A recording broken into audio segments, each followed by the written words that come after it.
Good to see you tonight. We had a great group present this morning in worship, and I appreciate you coming back tonight to worship. Open your Bibles, if you will, to the book of Nehemiah. Nehemiah has been described generally as the greatest leader described in the Bible. He has been classed as a greater leader than Abraham or Moses, and he's setting an example, a pattern for us who have been assigned leadership responsibilities in the church.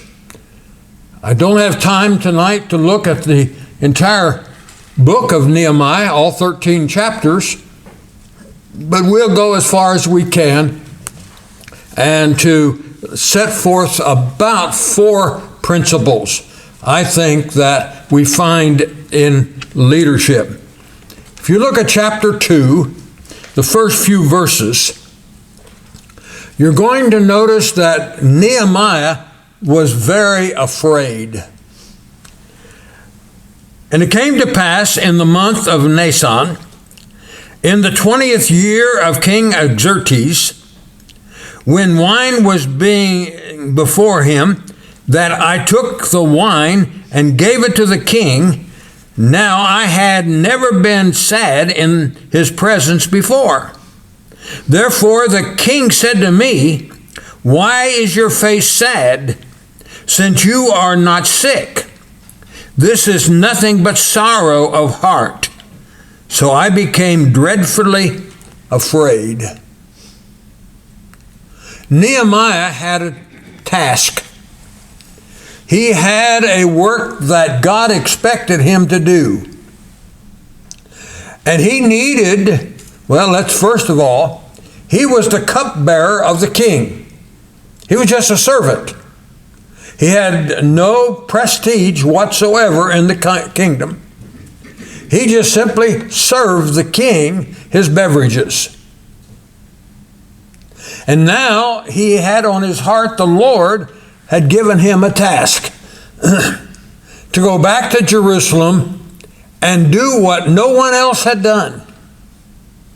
He had the responsibility of saving Jerusalem from disaster and rebuilding the entire city. It was lying in ruins. He realized the task that was before him. He realized that he needed the support, approval of the king. But he had never gone to the king before and made a special request. And this was a request that was extraordinary. Not only did he need time off from serving the king, but he needed the king to finance his entire effort in restoring and rebuilding Jerusalem. And he was dreadfully afraid. He knew he had to do it, but he didn't know how. And so he prays to God. He talks to God about the sins of Israel. He talks to God about his campaign. He talks to God about approaching the king. And finally, he gained the courage to go to the king and make the request, not knowing what response the king would give. Have you ever been assigned a task where you need the support of others, but you had no idea how they would respond, and you know that you have to appeal to their best to be able to do what you know that you need to do? Leaders are of that nature. Leaders know they have a task in front of them. They know that the Lord has given them a responsibility. They know that that responsibility is far above their ability to accomplish it.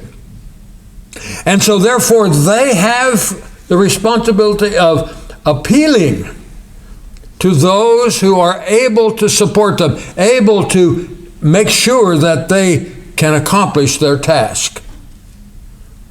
That's what a leader does. And as a leader tries to be faithful to the responsibility that God has given him, they appeal to the right people at the right time, under the right circumstances, and they gain the support that they need to accomplish the task. Compare that with Timothy. In 1 Timothy chapter 1 and verse 7, the Apostle Paul reminds Timothy that God has not given us a spirit of fear, but of power and confidence that would enable us to do the work that God has given us to do. Many people believe that Timothy was a little timid. Timothy was afraid to step out. He was afraid to do what he knew God wanted him to do. And now Paul is encouraging him to do exactly what God has expected him to do. God has given us not the spirit of fear, but of power and of confidence. That's what leaders do. Leaders know that the task before them is a difficult one. They know that to get it accomplished, they're going to need help, not only from their fellow Christians, but from God himself. And so they appeal not only to God, but to one another. And together they can get the job done. Secondly, Nehemiah knew he faced enemies. If you go down a little further through the second chapter of Nehemiah, you're going to find that there were people in the area of Jerusalem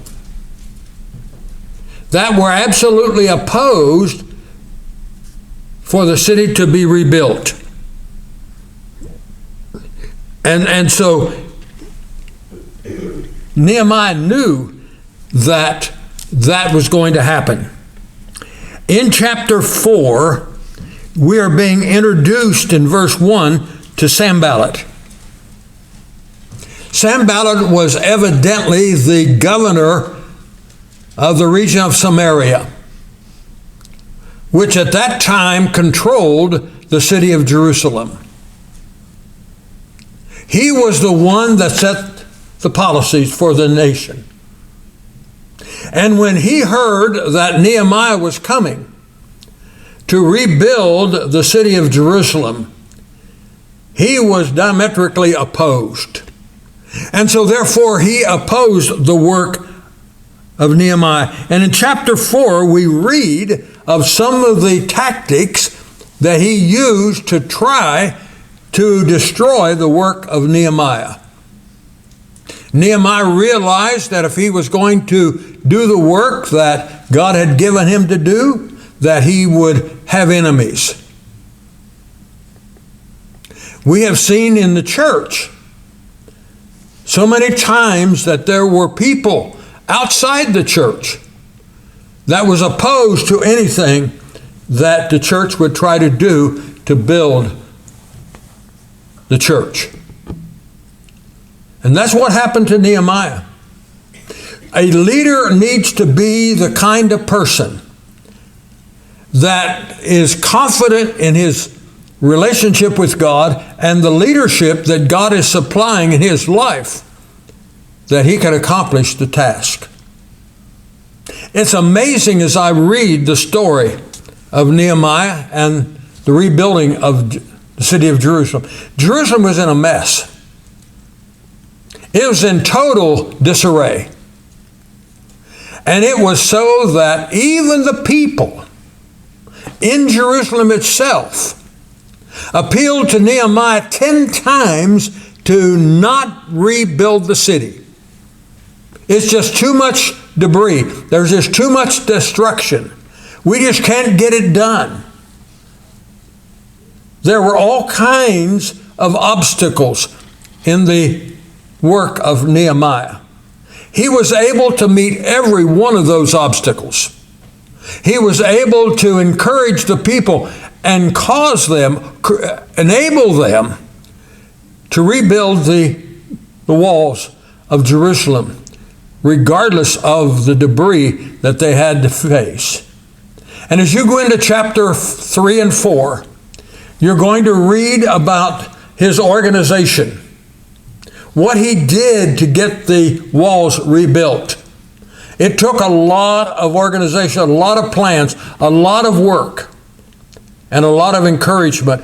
And he had different families rebuilding just a small section of the wall. And in 57 days,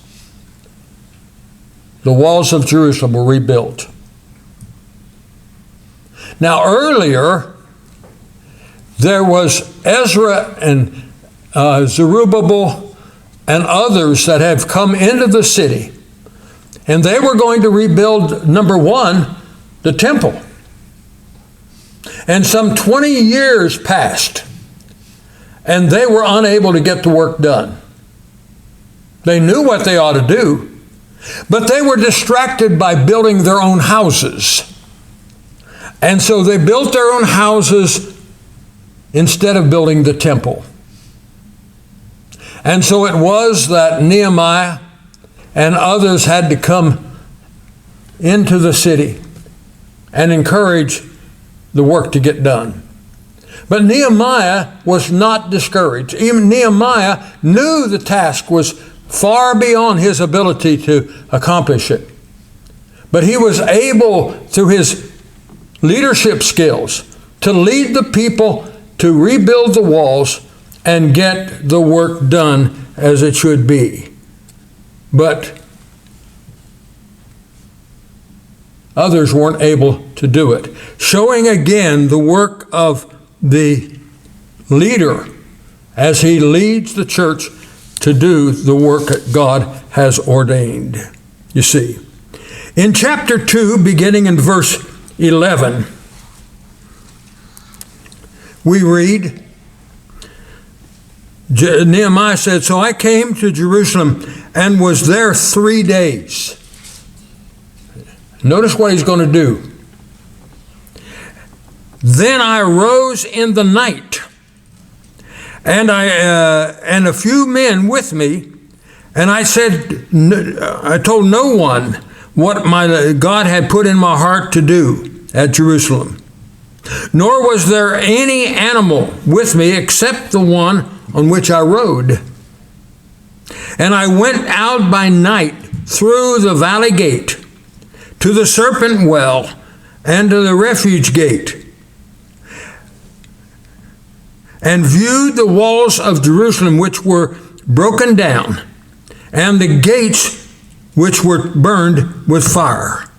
And then he describes going through for 3 days, going through the city from one side to the other, surveying the work that needed to be done. It was important to him that he knew exactly what needed to be done, how it was to be done, and by whom. You see, a leader is a person who surveys the work, regardless of the disorder, regardless of the refuge and the debris that they have to deal with. He surveys the work that needs to be done, and he develops a plan. And he works that plan, and he encourages the members or the citizens of the city to assist him in the plan.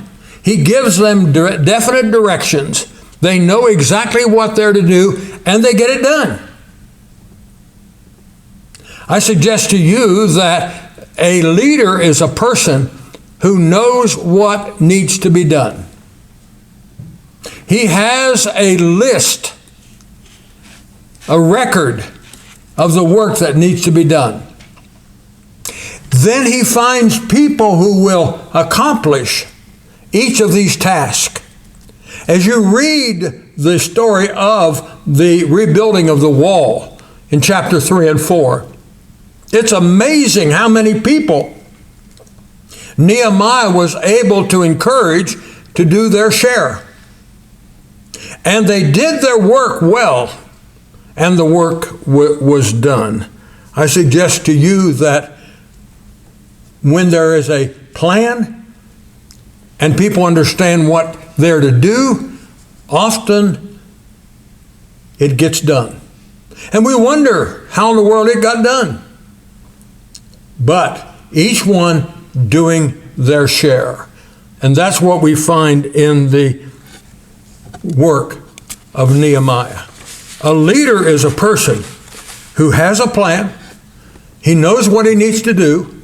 He shares that plan with the people of whom he is responsible. And he encourages them and inspires them to do the work, you see.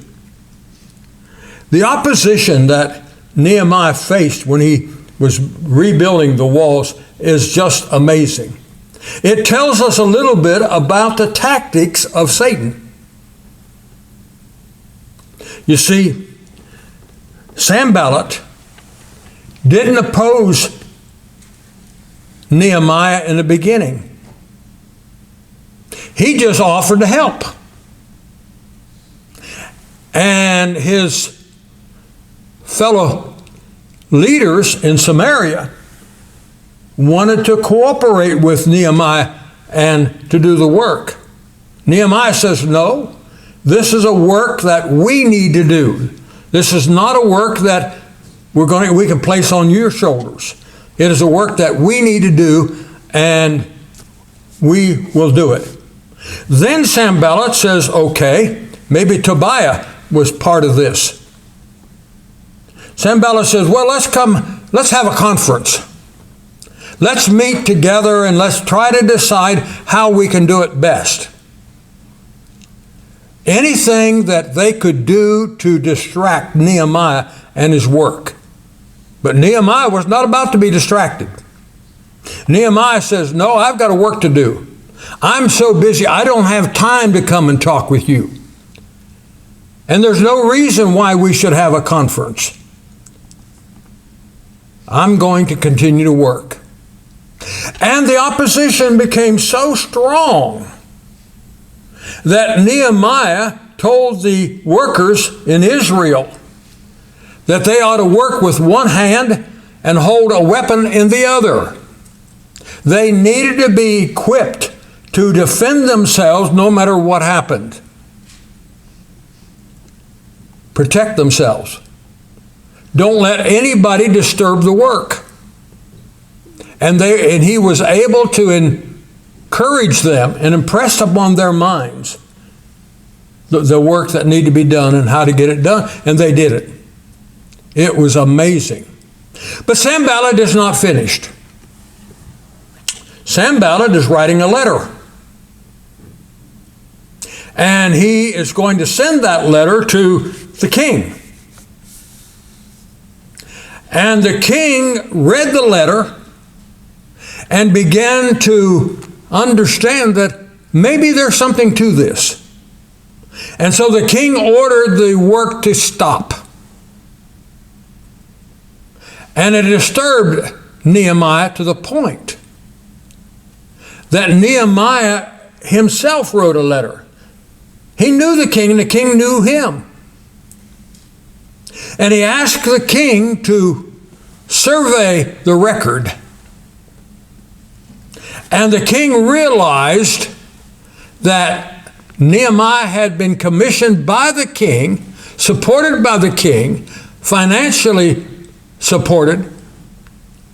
And Nehemiah then was commissioned to continue the work, and Sanballat and Tobiah failed to destroy a good work. Let me suggest to you, there's always going to be opposition to the work. There's always going to be those that are going to do whatever they can to destroy the work of the church. The leader is a person who has the wisdom, has the knowledge, and has the courage to combat that opposition, and the work will get done. What a beautiful story. What a story that will help us as we realize the work that needs to be done. In chapter 2, verse 19, it describes again the work that was being done by the people of Jerusalem, you see. I suggest to you that the leader cannot do the work himself. The leader cannot accomplish all that needs to be done. The work is just too vast. But it is possible that he is able to encourage the people to do their share. In verse 20 of chapter 2, after him, Barak, the son of Zobel, carefully repaired the other section from the buttress in the door of the house of Elisheba to the high priest. And it goes on in the rest of the chapter to describe what the different people did and how Nehemiah was able to lead them to get the job done. When Sanballat and Tobiah opposed Nehemiah's work and tried to get him to come and have a conference with them, notice what Nehemiah said. Nehemiah said that the Lord is with us, and the Lord is the one who will accomplish this work. He gave the glory to the Lord. He knew that the work that he was to do was authorized by God himself. You see, a leader doesn't try to do his own will. The leader has in mind constantly that he is serving the Lord, and the Lord is the one that's in charge. And the Lord will bless them in accomplishing the task. Well, I could go on in this study of Nehemiah and be able to understand the work that was done and why Nehemiah and the people were able to do this momentous job. The job of rebuilding the entire wall of Jerusalem in 57 days. Something unheard of. But it demonstrates what a leader can get done if he keeps his mind on the work that is given him by the Lord. Now we understand a little bit about why Nehemiah was called the great leader of the Bible and why he is an inspiration to each of us. As I think about the work that we have before us in the church, think about how we can accomplish this work. I understand that in doing the work, we'll have fears. But we have to overcome the fears. And we can overcome the fears through the power of God. We will have opposition. But we can conquer the opposition, again, by using the wisdom of God. We know that in many ways there's a lot of disorder in the church that needs to be corrected. It can be corrected. God will enable us to make the corrections that need to be made, and we will then be able to accomplish the work that God gave us to do. I don't know what your role might be in the work of the church. I don't know how you view the work of the church. I don't know how you vision God working in your life. But I know that success is possible. As it was in the life of Nehemiah, so is it in our life today. We can have success. The church can grow. The church can mature. The church can serve the Lord faithfully. But we all have responsibilities. And if we are not willing to fulfill those responsibilities, the work won't get done. The church will fail, and disorder will reign. And we have seen that in so many places. We have seen churches that are closing. We have seen churches that are just hanging on by a thread. I talked to my son this afternoon, and the congregation where he worships in Illinois at one time was a congregation of more than 80 members. Right now they have 5 or 6 members, and the church just barely is hanging on. And he does not feel that it'll last much longer. That's what happens when we fail to do our share. When we fail to fulfill our responsibility. And when we fail to have leaders that will lead us, as Nehemiah led Israel, to rebuild the walls of Jerusalem. I think we have a great future. I think the Lord is willing and able and capable to do whatever He needs to do to build the church, if we are willing to submit and to sacrifice our life for Him. And so the great challenge is for us. Let's work together. Let's do His will, and let's build the church. I believe it's possible. But right now, let me talk to you about your own relationship with the Lord. If you are struggling with your relationship with the Lord and you need help, let's begin today to solve those problems. And if we can serve you in any way, that's the purpose of the invitation hymn. Come right now, but together we stand and sing, please.